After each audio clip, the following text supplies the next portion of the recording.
drive to my hotel and I don't feel like going out to eat or get anything from the grocery store, so I did bring some homemade rolls with, and then I have a whole avocado.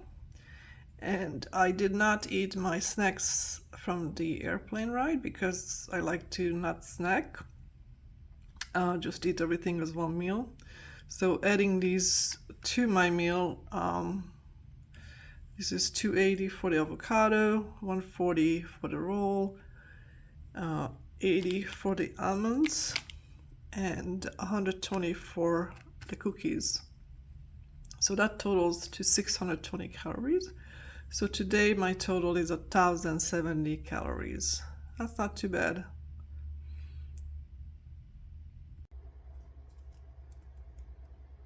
This is day 6.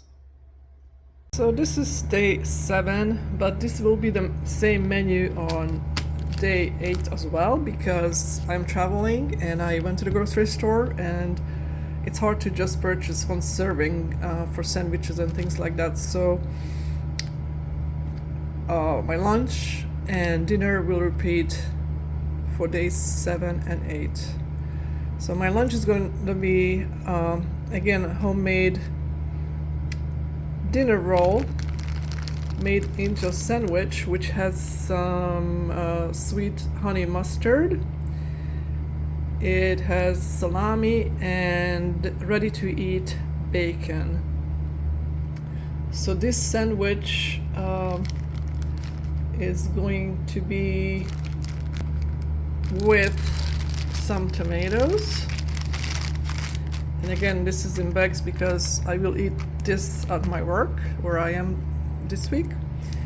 And the total calories for this guy is 470 calories. This is dinner for both days 7 and 8 because as I said with the lunch, I bought packages of items from the grocery store that is not single serving, obviously, so I'm trying to divide those in between 2 days. Here is again a homemade roll that I brought with me from home. They were frozen when I left my home, and I have some cream cheese on it and a total of 4 ounces of smoked salmon, which is a great way to put in low cal, and of course tomatoes again.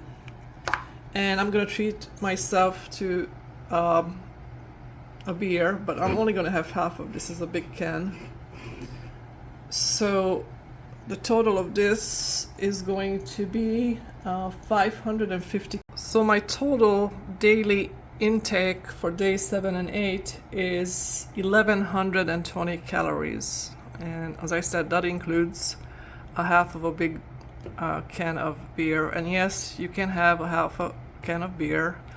I'll just put something over this and put it in the fridge. I am now below 36, almost 35 and a half, getting there. This is day 8. I'm sure approaching 35.